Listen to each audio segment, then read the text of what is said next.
Monica from my Kosher Keto Life, and I'm here with you to go over my last couple weeks. So that would be weeks 3 and 4 of doing the keto diet.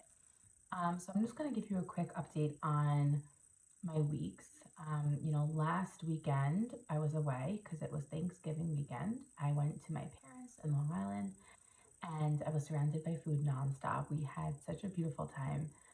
My sister hosted a gigantic meal, and we had the Sabbath in between, and then we had Sunday night was the first night of Hanukkah, so we had a Hanukkah party with donuts and latkes, which are fried potato pancakes. I mentioned this previously in my other video that I made when I taught you guys how to make Wholesome Yums keto bagels.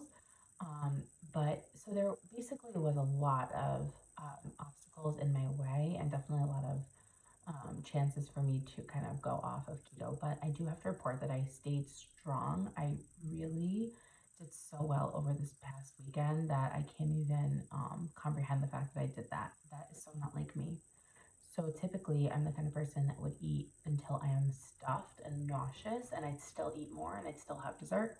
And then I'd always make some room later for something else to eat. So the fact that I was able to control myself in those circumstances was really amazing. And there were a couple key tips that I would recommend for anybody who has any holiday parties coming up, since it is the season.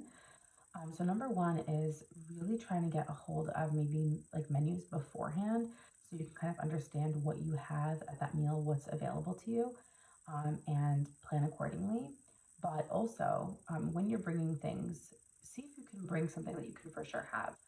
So, for example, for the Thanksgiving feast, I brought a tray of roasted veggies along with regular s'mores blondies that I make, which are pretty damn good, but are not keto. So I brought that tray of roasted veggies, and I knew I would have a salad and a few other options of side dishes along with the turkey. But lo and behold, there was no salad in the end.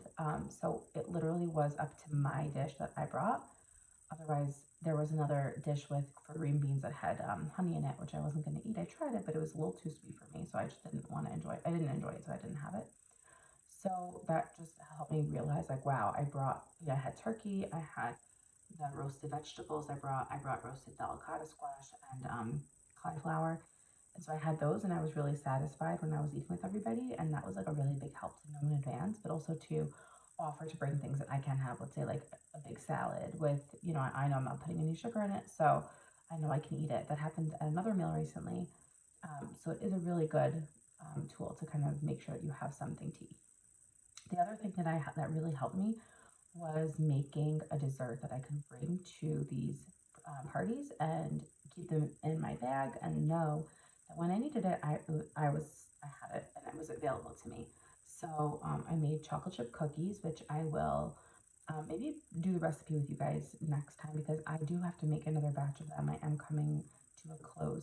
It is from Castaway Kitchen, and it was a really good chewy chocolate chip cookie recipe that I really do enjoy. So that was super helpful. I allowed myself to have one per meal per party, and it really worked out well. So when I got home on Monday with myself, and I had actually lost weight over Thanksgiving. That was definitely a first for me. That probably will never happen again. But then throughout the week, I did have a lot of dairy heavy food. So I did make, a lot of things with cream. So I made like cream spinach. I had like a lemon butter flounder recipe. I had a tuna zoodle casserole with lots of cheese and heavy cream.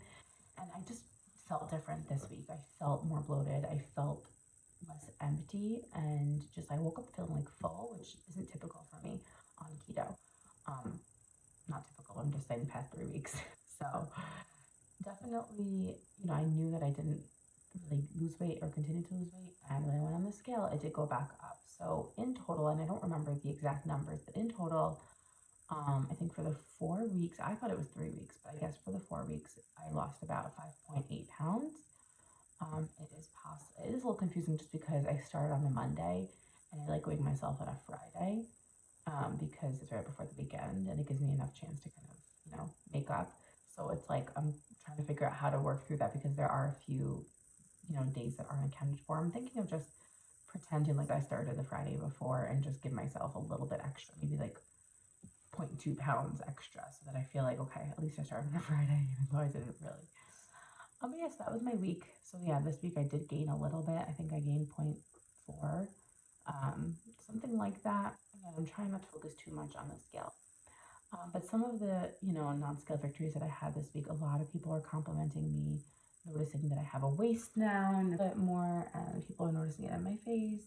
I've noticed that the weirdest places I lose weight, I noticed that my bone over here starts sticking out, and my rings are loose on me, which is usually the first sign of weight loss for me.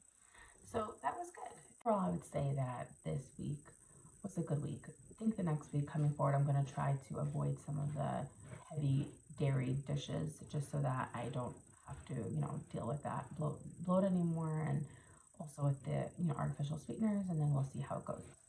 So for tonight, I'm actually going to meal prep something really quickly because it's a Saturday night and I have another party to go to for the Hanukkah, but I do want to make something that I can have for breakfast during the week. I like to use the weekends to prepare. So what I'm going to be doing is like an egg quiche. So the reason why I like it is because it's almost like a scrambled egg, but you don't have to prepare a scrambled egg every day. I make one of these and it lasts me for a few days of the week.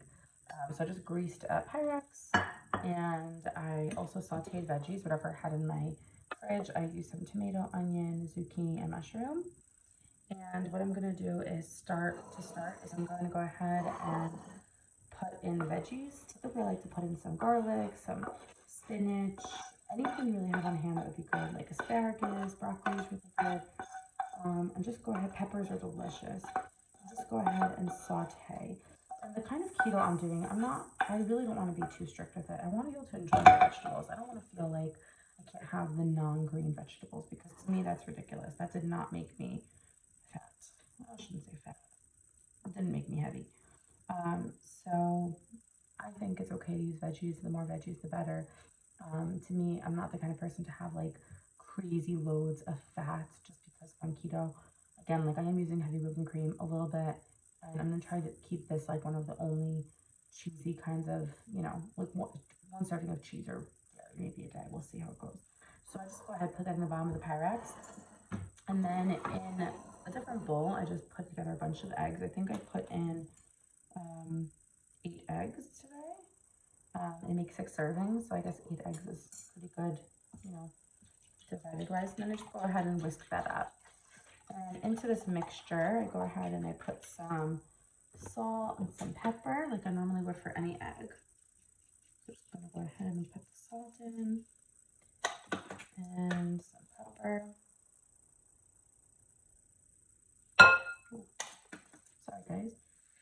And this is a really good recipe because it is just like so easy to serve. You just scoop one slice, put it into your container.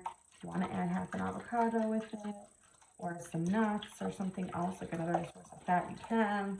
And maybe satiating enough that you don't have to. So just go ahead and give that a nice little whisk. I pour in some heavy whipping cream. Okay, it's on the verge. Put about 2 tablespoons in. I give that a nice whisk. And the heavy whipping cream gives it some extra fluff and gives it some extra healthy fats as well. And then I'm going to go ahead and just throw in some cheese. So I get this cheese from Costco. It's my favorite one. This is the Mexican blend. Go ahead, put a nice handful of that in. And I put a nice handful of the mozzarella blend as well. Go ahead and mix that up. And then you're almost done. This way, I like this recipe. It's just so quick. So I'm just going to go ahead and pour that on top over here.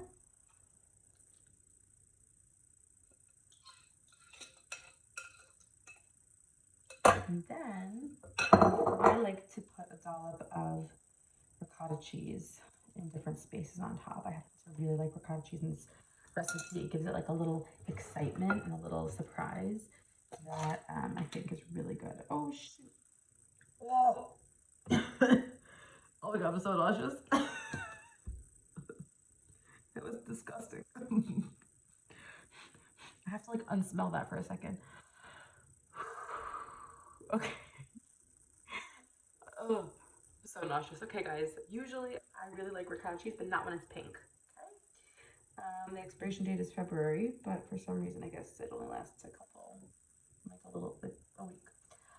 So there you have it. So I'm gonna go ahead and put this into the oven, and when it gets, I'm gonna put a little cheese on top now because I'm not doing the ricotta, which is so sad. I love the ricotta in there.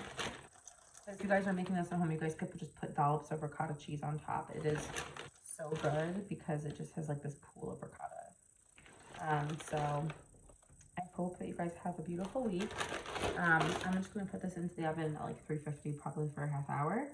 And then you can cut it into sixes, and then you can just have a slice for breakfast. It's a great option for a breakfast that's not hard-boiled eggs, and it's not, so it has the convenience of a hard-boiled egg, but it's not, and it has more flavor than almost like a scrambled egg, but without having to make one every single day. There you have it, guys. Week 3 and 4. Again, pretty sure it's week 4. I have to double check, guys. I think it's week 4. But I've been thinking this is week 3 this whole time, so to figure it out. But anyhow, I lost 5.8 pounds still, and I'm happy with it. It's better than nothing. It is better than where I was a month ago. I was getting really frustrated with trying to lose weight and not see any results. So this is positive in my book.